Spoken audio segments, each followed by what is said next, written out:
We're back. Episode 38, Discipline to Win, here with Nick Frazetta. Today, we are going to talk about Sales 101.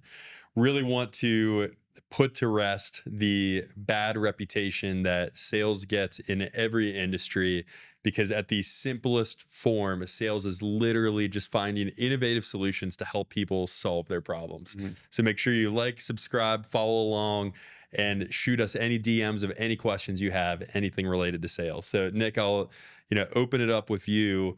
Um, you came in with some slight sales background Mhm. before we joined up, but you've done sales in a couple different things. I've done sales in like 10 different things.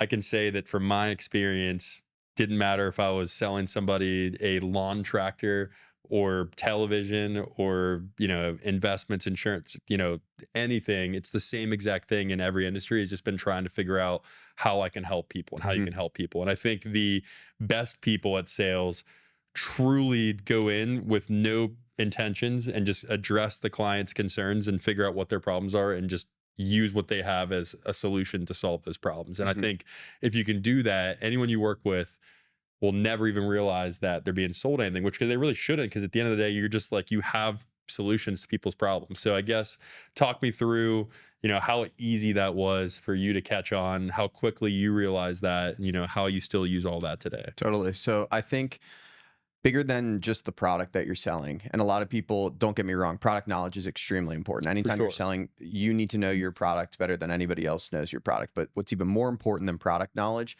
is people knowledge and knowing who your prospect is and understanding, like you said, what are the needs and wants of that prospect. And then your job is to take your solutions that you have and fill that need or want. So really when you're sitting down with any prospect, the first thing before you're even thinking about product, and in almost 99% of sales scenarios, you don't have one singular product. If you have one singular product and you're selling to people, Find it's something it's else. very difficult. Yeah, Yeah. it's really difficult, or you Yeah. have to be very strategic with who your prospects are. You might have a really, really small niche of prospects that you could sell to, but if you have an array of products across the board, there's almost always there's a prospect that's going to fit into one of the products that you have. So the first thing that you're doing, and what we call it a lot in our business, is a fact find. The first thing that you're doing is when you're doing that intro call, or when you get somebody on the phone or you get somebody on the Zoom, it's understanding you're letting them speak and you're letting them talk, because that's where you're going to extract the knowledge of, okay, here's a pain point, here's a pain point,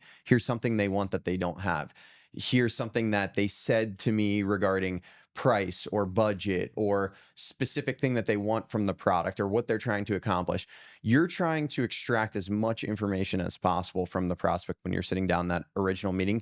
You should not, to your point, be thinking about, oh yeah, like I have this life insurance structure where it's $100 a month and I'm going in like trying to sell that. You have no idea what this No. person wants, and you have no idea what their needs are. And if you're going into sales purely product based, where you're like, I have this product, and you're not caring about the prospect, that's then when I think sales gets a bad rep, and where sales has gotten a bad rep, because it becomes salesy, Right. pushy, like, hey, this person's just trying to shove this down my throat and they really don't care about who I am or what I want. But Like the words that like you should never use is like quote, proposal, you know, pricing, all those different things. Like those are just all huge red flag slash salesy things, to where you don't need to use any of those words, because if you truly are caring about what the person's problems are, like it should identify exactly what you need to use. If you've heard enough, if you've mhm. learned, just speak to your point, if you've actually got the information you need from listening to them, you shouldn't need to propose anything. It should be extremely clear what the right solution is. Totally. And I think part of your job as well is, a lot of times in any state, even if somebody is comfortable with you, you're going to have to do some work to extract what those objections are so that you can handle them on the upfront. Because the majority of people in any decision-making process, and it gets worse as the ticket item gets higher, people are going to be less likely to make an objection to you on a $10 purchase than they are on a $10,000 purchase. Or There's 10 million. or $10 million Yeah. purchase, whatever it is. There's going to be levels to the objection game, because I mean, in your seat or in anyone's seat, a $10 decision is not like a $10,000 Right. decision. So again, understanding what you're selling, what your product is, understanding who your prospect is, and then it's your job to ask those questions. It's your job to extract the objections, because ultimately what you're trying to do is you need to formulate how you relay information, knowing that information. You don't want to go into it blind and be like, okay, this is my pitch and this is what I'm going to say every single time, because the majority of the time you might even point out pain points in your so-called pitch that the prospect is not going to like, and it's going to immediately turn them off. Right. They're going to be like, yeah, no, you know what, this isn't for me. And you didn't even really get to what you're trying to explain, or explain the product and why it helps them, because you had this like cookie cutter Right. pitch approach. So I guess, and kind of turning it back over to you, how do you, especially being more on the business development side of what we're doing, working more with ultra high net worth clients, but less with like our thousands of clients here every single day, as you're getting into those higher, I'll call it higher dollar amount conversations, where the objections are going to be lengthy and there's going to be a lot of them. How do you steer the conversation to, number one, uncover those objections, and number two, solve those objections? For sure. And that's the thing that I can say has not changed, whether it is, like you said, somebody with $100,000 or somebody giving you, 10, 20, $15 million, to where like there's going to be two or three, I don't even want to say issues, two or three problems that they need solved. And the problems just might be bigger or more consequential. So I think you already hit the nail on the head, is first off, just uncovering whatever those are. Because if you don't ask the right questions, you don't know what to solve. And you could give them something that, like you said, would completely turn them off, and they're going to move on to the next person. So the biggest thing I like to do, especially with the, ultra high net worth folks, is let them honestly start steering the whole conversation to where I just have a blank sheet of paper and I'm just listening. Mm-hmm. And I would say listening is even more important on like the business to business prospecting and sales, which is even more so what I do now from a standpoint of you and I have been in meetings across the country with other business owners where, we're prospecting and looking if there's an opportunity to do some type of deal, to where the best ones, you and I walk out after 3 hours and it's like, Talk for 5 minutes. we didn't say anything. Yeah. Most of the if you ask the other person how it went, like, these guys are awesome. Like, it's phenomenal. Yeah. It's just at the end of the day, people, their favorite thing to talk about is themselves. Mm-hmm. And they're going to reveal who they are, what their interests are, what their problems are, what they don't like, what they like. And you have to actually pay attention, but not like, I don't think you're going to be a good salesperson if you don't honestly care also. Like, people can, especially the higher net worth and other business owners, like, they're getting sniff out disingenuousness. And if you don't actually care, if you're fake or you're shallow, they're going to sniff that out right away. So like, you have to actually pay attention. If the meeting goes 3 hours, you got to be locked in 3 hours, and not let yourself get lost in it and just, have them talking and talking and talking, and you're not engaged. You don't recall, like, some of the, I don't want to say headaches, but some of the times where my brain is like physically hurting the most is after you and I will get out of one of those 2, 3, 3.5 hour meetings or dinners or lunches.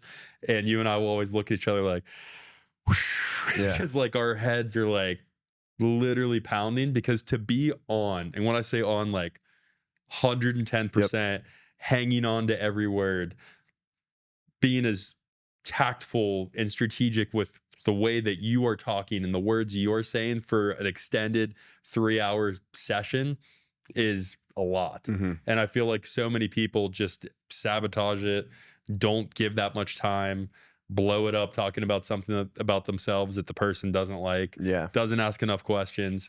I feel like you got to be 100% locked, laser focused on what that person is, and going through sort of in your mind everything you need to find out to be able to solve their problems. But I could say at the end of the day, though, I have no issues working with the most regular person in America or the most, special or high net worth person in America.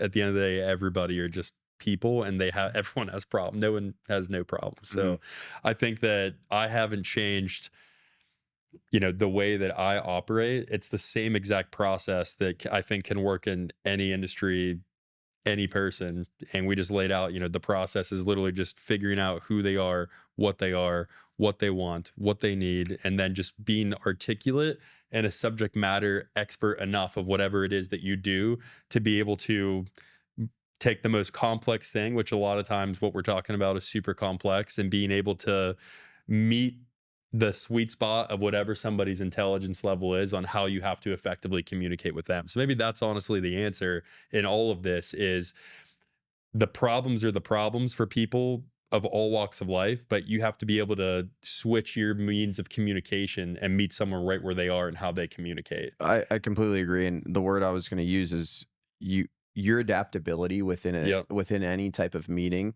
is crucial. Yep. And we see it all the time, especially in art industry. There's a lot of opinions, and there's a lot of political opinions that Yep. come up with Yeah. clients or with prospective business owners that we have. And that's an area and many other areas, but you cannot just roll in and try to be big tough guy with a lot of pride and be like, well, I'm just going to be me and I'm just going to say, well, you're only going to sell to probably half the people that you talk Or to less. or less, Yeah. because everyone has different opinions. Everyone has different ways of thinking, and it's not being No one's right or fake. wrong. No one's right or wrong, and it's not being fake. It's not like you're not being genuine. You need to genuinely be adaptable to the person that you're talking Yeah. to. So if you're talking to someone and you understand whatever their wants and needs are, or their likes or their dislikes, most importantly, their dislikes, Yep. you probably should avoid those in conversation. You probably shouldn't steer the conversation in a way where you're going to bring up something specifically that is going to derail. I mean, we had it happen. Unfortunately, it was with somebody else who we were in a meeting with, and it unfortunately happens, but they brought up a topic that the individual really, really had a strong hatred towards. Yes. And it completely derailed the entire conversation, and it never was able to come back from that. And again, it's not going to be 100% of the time you're going to do Right. things right and whatnot, but those are the types of things where the awareness, the adaptability, you have to be very, very in touch with that. And I think that the other component of that is no matter where you are, what you're selling, what you're talking about, your confidence level is so crucial, because 100%. down to even, let's say you're doing door-to-door sales and you're selling solar, and you have the first guy come up to you and he's like, you open the door, or the prospect opens the door and he's like, hey, my name's Nick and I'm It's with like, so-and-so company. yeah. You're cooked. Yeah. You're already cooked. And that kid who's sitting at that door, he could have known everything about solar panels. He could have known everything about the weather. He could have known everything about how their energy prices are going to rise if they continue to stay on traditional energy. And then the next kid comes up and he has decent product knowledge, but he walks up to that door. Hey, Mr. Honover, it's a pleasure to meet you. My name's Nick Rosetta, blah, blah, blah, blah, and go through their whole pitch extremely confidently, looking them in the eye, firm handshake, some way able to get inside, sit down at the table, have a genuine conversation.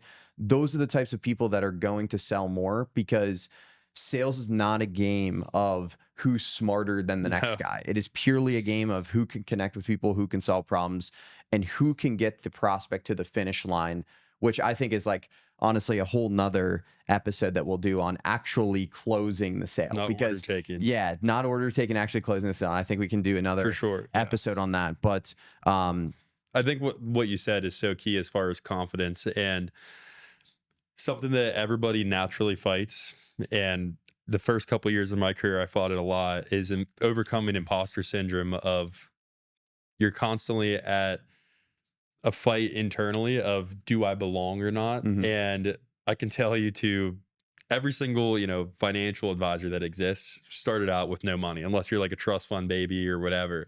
And you're talking with people with a lot of money that are looking to you for advice, and you have to overcome the Yeah. imposter syndrome of, like, at that point in time when you're 21 years old, no one expects you to have money.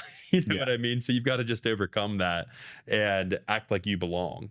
And I think whatever the industry is, like, knowing that you deserve your seat at the table, no matter what table you're at. And even if it's your first time sitting at that table, no one should ever be able to know that. And it's not being cocky. It's just being comfortable in your knowledge, your preparation, and your ability to communicate. I And think none of that costs you anything. And that's controllable with everybody. sometimes you do have to have a little bit of a chip on your shoulder too. Mhm. Like you really do. And it's not an arrogant chip on Yeah, your like shoulder. telling yourself, I should be here. Yeah, I but belong. you Yeah. really do have to, when you put on like your suit, or you put on whatever outfit you go on, and you get ready and you look at yourself in the mirror, it's like, I can do this just as good as anybody else. And it doesn't matter if you've only done it for 6 months or you've done it for 6 years or Yep. whatever your competition is doing. But you do have to have that chip on your shoulder mindset, because out there, especially if you're selling and your life depends on that, you eat what you kill. You're a true producer and earner. Like, you have to go out there with a savage mentality, or you're going to get steamrolled by other Right. people who do. Because especially us, like when we go up against other It's people who war. are, it's war. Like, Like, there's no like, it's oh, not wish them the friendly. best. It's No, like, it's not friendly, and we're gonna steamroll you. we We're gonna will, outwork yeah. you. Like, we're gonna put you in the dirt if you try to play the And same we're game that new. we're There's playing. people 100 times further along than us that have 100x more resources than us that would Yeah. do the same thing to us. Yeah, Like, we don't, I think that's a good point of not being naive to the world that you live in, Yeah. and understanding and being aware of who your competitors are. And like, I hate the saying of nice guys finish last, but I haven't met anybody that has gotten far in business that's like, yeah, I just kind of got here by being friends with everybody. I'm just like an overall nice guy, like that. Like, they kind of like, it's not that you have to be like a jerk or No, an asshole not to at all. anybody, but it is being at least aware of the world you're in. And nobody, you might think that everybody is just floating around to be your friends, but that is not the case. Like, everyone is trying to kick your ass. Yeah, and so even down to, again, go back to door-to-door sales, like if you're at that level and you live in like a southern or west coast environment, there's going to be 10 other dudes that go up to that door and try to sell solar. So like, in your mind, when you're sitting there looking in the mirror, how am I going to be better Yep. than those other 10? How am I going to look better? How am I going to feel better? I think that's why physical fitness is huge in Yep. sales. The way that you dress. Are you clean cut? Are you going up and giving a firm handshake, looking them in the eye? All of those little details matter, they especially matter when you don't have the experience to fall Right. back on. You can't go, I've been selling solar for 10 years if you're 22 years old. Or you can't say, I've been a financial advisor for 25 years like everyone in our industry says. You have to fall back on the tangible things that you have that you can control. And all of those things, appearance, your energy, getting a clean haircut, clean clothes, all of those Preparation. things, all preparation, knowledge, you can control those things. It's purely just an exercise of grit. It's an exercise of, I want to be better than the next person. And I think that's where the sales world is incredible, because it truly is a test of, that's one, you cannot hate on a great salesman. You can, there's always people in organizations where they're like, well, yeah, Jim's been here for 30 years. That's why he has that title. If you're a producer and you guys both sell solar, or you both sell cars, and this guy sells cars and he makes $1 million, and the other guy's been selling cars and he makes 50,000, this guy is better than you. For And sure. it's showing that his life is going to show that he's better than you. And it's purely because he's a better salesman. He's prepared more. He walks up, he's clean cut. He has the connections. He knows what to say. So that's what is incredible about it. And that's why I encourage everybody, especially when you're young, even if you're not going to do sales long term in an actual sales role, everything in life is a sale. Everything that you do in some capacity is going to be a sale. So I urge everyone, like, sell tools like you did, or sell like, nuts and bolts. And yeah, like sell nuts and bolts. Yeah, like, get in a pickup and go to an oil like rig. I sold credit cards, I sold checking accounts, like basic stuff. Like, sell the stuff, because I literally sold like cutlery when I was in high school. It's honestly like, great for character development. Yeah. Like, it makes you more resilient. It calluses your mind. It teaches you how to handle objection and not quit. Yeah. It honestly teaches you a lot of stuff that sports does. Yeah. And if you're not someone that was in sports and you don't have a lot of those like life lessons of, how to deal with adversity and resiliency and all those different things, sales is a great way, I think, to like become a man or a woman in some way, of like figuring out who you are and how to overcome these things. It's not easy, but if you look at anybody in any industry, besides being like a neurosurgeon, and someone is making $300,000, $400,000, $500,000 plus, the only way to physically do it is sell something in some capacity. Lead a sales team, be a top sales. Like, sales is the only way to get, that 300, 400, 500 plus $1 million plus income range. Yeah. Like, you've got to have a product or service to offer and sell to get there. There's like no other way as an employee. Yeah. So I think that like, that's why you want to do whatever you can to get into that realm. Yeah. And then be the best, which you outlined all the things that you can do that are 100% in your control to do that. Yeah. And I think the last thing I want to touch on is, we have employees that are now 22 or 21 years old to 55 years old, 60 years old. and everything in between. And all I would say our youngest salespeople, all very hungry, like very passionate. And like a lot of our older salespeople, like still very hungry, very passionate. But a lot of people outside of our organization that you and I meet every week, not hungry, not passionate, and beyond complacent. And they're all the ones that will be the first to tell you when they meet you, I've been doing this 37 Yep. years or 28 years or 40 years. And at somewhere along the line, they hit some level of sales success that they're like, whoa, I'm good. Yeah. Like, and just let way off the gas. Like Yeah. they're now just coast. And we've obviously never had the luxury of being able to be like, yeah, I've been doing this 33 years. Like Yeah. everything we've had to scrap, fight, and claw from a client standpoint, from a deal standpoint. Like we've had because that's just how it is when you're newer in any industry, to where I feel like all these guys and gals that have been doing stuff 20, 30 plus years don't even realize the opportunity they actually have if they would have utilize everything we do plus being able to say like, yeah, I've done this for 3 decades. Yeah. They would crush. Now Be I'm deadly. glad they don't, because that makes competition way easier for us. But like anybody, if you are find yourself lucky enough that you have 10 years experience, 15 years experience in something, and you go out and you now decide to take control of all these things we just laid out, like you would literally be unstoppable. Yeah. Well, I think that's why the people that are at the top, the 9 to 10 figure net worth They people, stick out so because they've never let off they're the the gas. people Yeah. who they have 30 plus years experience, but they're still savage killers and they have the passion and they have the drive to keep going. And that is why you end up at the top, because Shout out Jim Bowen. yeah, like Jim Bowen, Like- he's a savage. But if you are someone that just leans on experience, like for every single thing that you do, you're most likely a loser and you're most likely underperforming. And it honestly, I think now I don't know if it's like this for consumers because I've never been in this position as a consumer, but like for us knowing what we know, that always signals to me lack of knowledge, Yep. lack of preparation, lack of confidence. Mhm. When someone goes right to, Experience. oh, I know because I've done this 25 years. Exactly. Is that like saying like, I know cigarettes are good for me, I've smoked for 25 Yeah. years? Like what the hell does that mean? Like whenever someone goes right to boom, well, I've done this for 40 years, what could you teach me, or what do you know? It's like unprepared, not knowledgeable, no confidence. Yeah. If that's all someone has. Yeah. And it's kind of sad too. Like it never impresses, definitely doesn't impress us. It's Yeah. kind of like people out themselves, I think, whenever they like go right to that. Yeah. I think it's a weak fallback. And Yeah. I think the people who though are able to combine the two, experience Deadly. and the savage mentality of continuing to move forward, and they're still passionate, it's a deadly combo. But until you get to that point, that's what you have to, I think, take on the mindset of not arrogance, no ego, but a little bit of a chip on your shoulder. Yeah. Have the confidence. When you look in the mirror, know that you can go up against anyone, and even if you fail, you're going to get right back up and you're going to take another at bat. And I think that is crucial to not only all aspects of life, but specifically sales. If you can just play the numbers game and you can continue to get back out there and continue to get in front of people and continue to make the phone call even after someone told you to piss off, and like keep doing that over time, you will continue to develop and you will find success. 100%. I just heard, like, I'll close it with this. I just heard a fantastic Alex Hormozy quote today. He was on a podcast, the Jack Neal podcast, and he asked him, he said, okay, imagine that all of your 10 years of content, whatever it is, 7 years of content is deleted, all your books are deleted, and you had to leave people with one piece of advice. And Alex kind of paused, and he then said, he reflected a little bit, and he said, figure out what you want to do. And they take so much volume of action that it would be unreasonable for you to not be successful at whatever it is you're trying to do.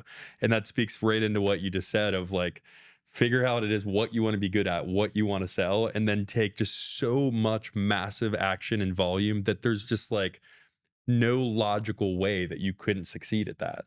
And I think that applies to literally anything. I mean, we always talk about golf, but like we golf now like twice a week, and then it's like we're spinning our wheels and it's like, why can't we be successful at this? Well, we really actually know the answer of why we're not getting any better at golf is because we're not taking massive amounts of action because we are in everything else. But it's like anything you actually want to be great at, I think everyone deep down knows the answer is to just take a massive amount of action and volume in whatever it is, and Like, try to find anybody that's done that that isn't successful at it. Mhm. So I think that's the answer. Like, whatever it is you want to do, whatever it is you want to be good at, whatever it is you want to sell, just take so much action that it's just unreasonable that you're not going to succeed. But that's all we got for today. Like, subscribe, follow us on all platforms. If you have any questions, need advice, DM us anytime. We love working with all you guys. Until next time, stay disciplined.